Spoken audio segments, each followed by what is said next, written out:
Bonjour à toutes et à tous, et nous nous retrouvons aujourd'hui pour une nouvelle vidéo. Alors vous voyez une grosse boîte Asus, voilà, vous devez vous demander qu'est-ce qu'il a encore fait.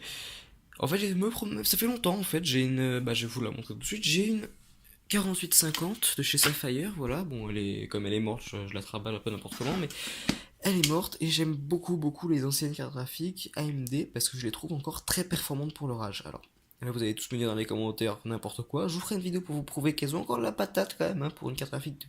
C'est de la date de 2008, hein. Elles ont encore de la patate pour leur âge, donc voilà, la 4850, elle est morte. Et je me suis dit, bon bah j'ai envie d'une autre 4850 exactement pareil, parce que cette carte graphique là c'était ma première vraie carte graphique gaming, on va dire. Puisqu'au début j'avais une 3650 qui est juste là, qui est morte aussi. Ensuite, j'ai eu une 550 Ti, mais que j'ai pas eu du tout. Enfin, je l'ai gardé une semaine, donc je considère pas que c'était vraiment ma première vraie. Et ensuite, j'ai eu la 4850 que j'ai gardé plusieurs semaines d'affilée, donc top.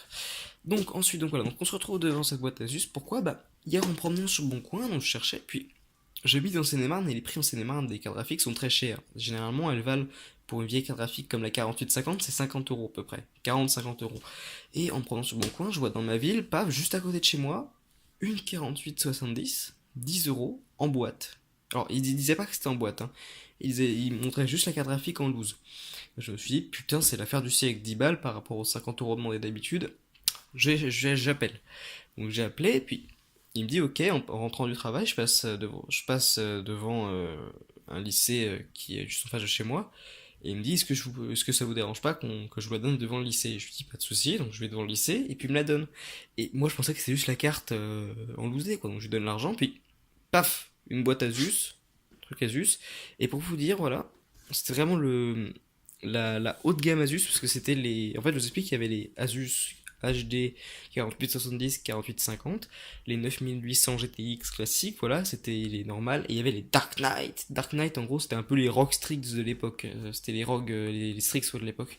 On peut voir une boîte vraiment bien faite, quoi, hein, vraiment très sympa la boîte, très grande, très costaud, voilà, très complète aussi, hein, donc on peut voir vraiment pas mal de spécifications techniques par rapport, hein. Bon, vous allez peut-être pas voir, mais moi j'arrive à lire, donc je vais vous dire qu'elle est particulièrement bien faite, hein.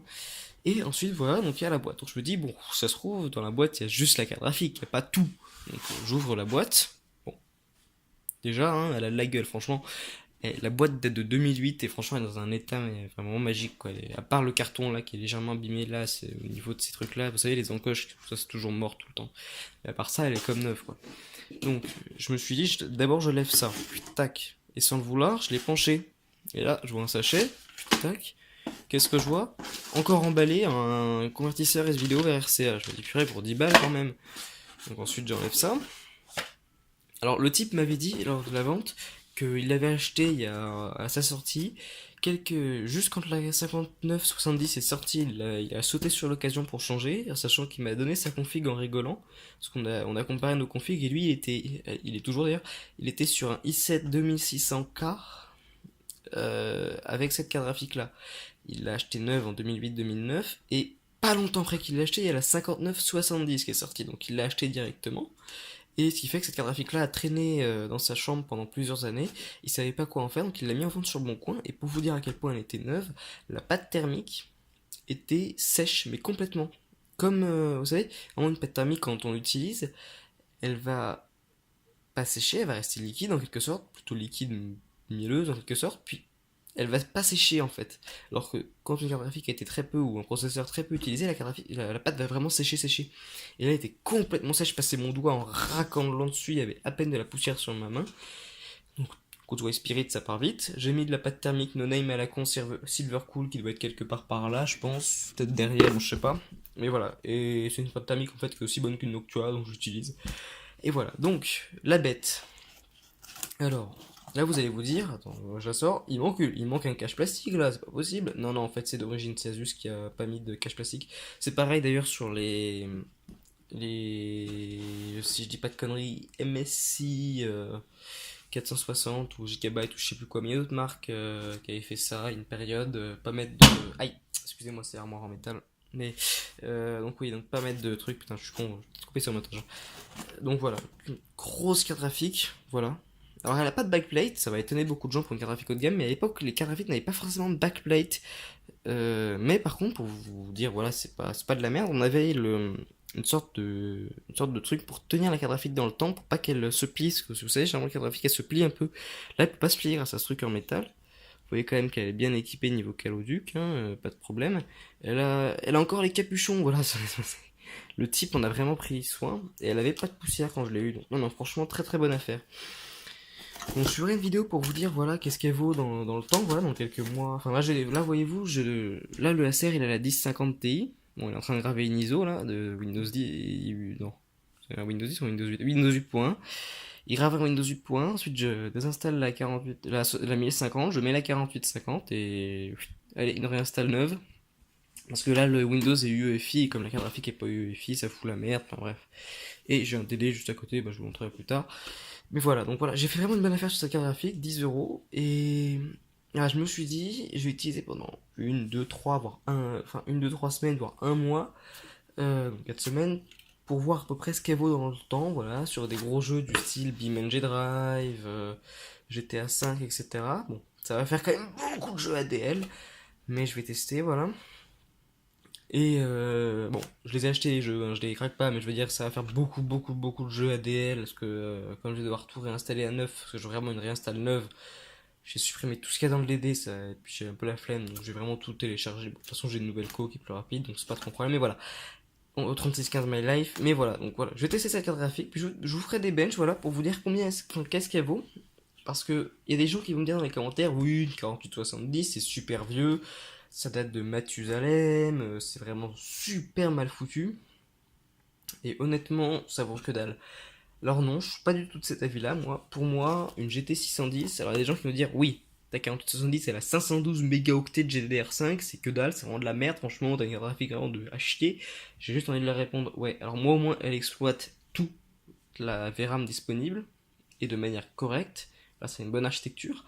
Alors qu'après, si on compare votre GT 610 ou votre GT 710 ou même 720 avec ses 2 gigaoctets de GDDR3 dont elle arrive même pas à exploiter 256 mégas, honnêtement, vous me faites bien rire ces gens-là.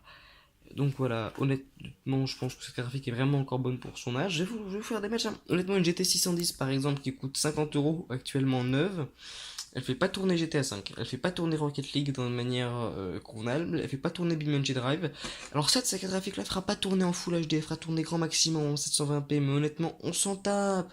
Ça fait tourner, enfin je veux dire pour le prix, vous avez pas à vous plaindre, 10 euros, enfin voilà, hein. Bon là je suis peut-être un peu, comment dire, méchant pour dire ça, mais bon, je suis mal exprimé, mais voilà, c'est pour le prix honnêtement, enfin, entre payer ça 50 euros et pour faire tourner plein de jeux, certes en low à 30 fps, en 720p ou en medium à 60 fps, voilà, vous m'avez compris, certes faire tourner qu'en 720p la plupart des derniers jeux, mais elle les fait tourner, alors que vous prenez une GT 610 en low 720p, ça va pas donner 30 fps, hein, sur GTA 5 ça donnera un maximum du 10 fps, hein, alors qu'elle elle fait les 30 fps, elle les tient, hein, elle va pas, elle descend parfois à 25, 23, mais elle les tient, je le sais, ma 4850 c'est une 4070 non overclockée, en quelque sorte. Mais voilà, honnêtement, je vous mets au défi dans les commentaires. Si vous avez une vieille carte graphique voilà, qui est sous DirectX 10 ou début DirectX 11, donc GeForce avant les 400 ou 400 et AMD avant les 6000 voilà, de les prendre, de les tester, de les bencher, l'utiliser pendant une ou deux semaines et de me dire dans les commentaires ce pour vous, qu'est-ce qu'elle donne en 2017. Honnêtement, pour moi, une 4870, elle est pas dépassée. Alors certes pour le gros triple A style Battlefield 1, le futur GTA 6, qui sortira je sais pas quand, peut-être en 2018, on verra bien, ça va être la surprise, mais GTA 6, enfin tous les gros, là le tout dernier Call of Duty, le World Warfare 2 je crois, quelque chose comme ça, pas sûr, bon, je vais une connerie là.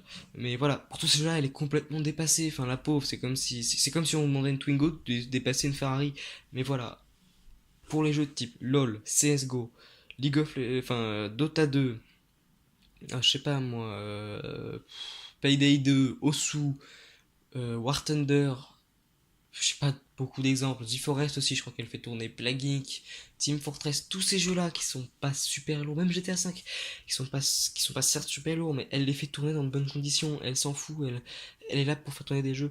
Et c'est ça que j'ai un peu de mal avec les gens aujourd'hui. Il y a plein de gens qui me disent aujourd'hui, ouais, mon pote il a une 660, c'est tellement saut 2012. J'ai juste envie de leur dire, ouais, bah, dans ces cas-là, si elle est si dépassée que ça, pourquoi est-ce qu'il l'a encore? Et puis, honnêtement, si elle était si dépassée que ça, pourquoi est-ce qu'aujourd'hui, les jeux la demanderaient en configuration minimum? Enfin, c'est ça qui me fait assez rire avec les gens, c'est les gens pensent que dès que la carte graphique, c'est un peu comme pour les iPhones, voilà, j'ai comparé ça aux iPhones, l'iPhone 6, tout le monde dit, il est trop dépassé. Moi, c'est comme ça dans mon lycée, hein, et des gens que je connais, il est super dépassé, moi j'ai l'iPhone 8, je me la pète. Oui, alors, si on regarde, l'iPhone 8, il est certes très bien, il n'y a pas de souci, je l'aime beaucoup, très bon iPhone, j'aime bien les iPhones, je m'en cache pas. Allez, tous les haters, mettez-moi dans les commentaires, vous détestez Apple, ça me fait rire. Moi j'aime bien, c'est pas une mauvaise marque, c'est pas non plus une excellente marque, pourquoi pas. Voilà, ils vont me dire oui, l'iPhone 6 il est dépassé, alors pas tant que ça, c'est pareil pour cette carte graphique, il suffit juste d'avoir l'usage qui va avec. On va pas utiliser une carte graphique comme ça pour faire du code. Mais par contre, si imaginons que vous avez envie de vous monter une config pour 150 € avec, dans ma région, c'est à peu près ce qu'on aurait, hein, je sais que dans d'autres régions, coucou Ferb, on aurait une 1080 Ti, non j'exagère un peu, mais euh, dans ma région, on prend un i5 ou un i7 de première gêne, on prend une 4870, on prend 8 Go de DDR3, on prend un Tera de disque dur, on prend une carte mère basique, on prend un boîtier à la con du style, bah tiens, le NEC qui est juste là, et ça nous fait une config potable pour tout ce qui est League of Legends, etc. Voilà. C'était un peu en même temps un coup de gueule, une vidéo mal foutue, un peu de tout, hein, mais j'espère qu'elle vous aura plu. Puis vous me dites dans les commentaires savoir si vous voulez que je fasse des benches. À bientôt.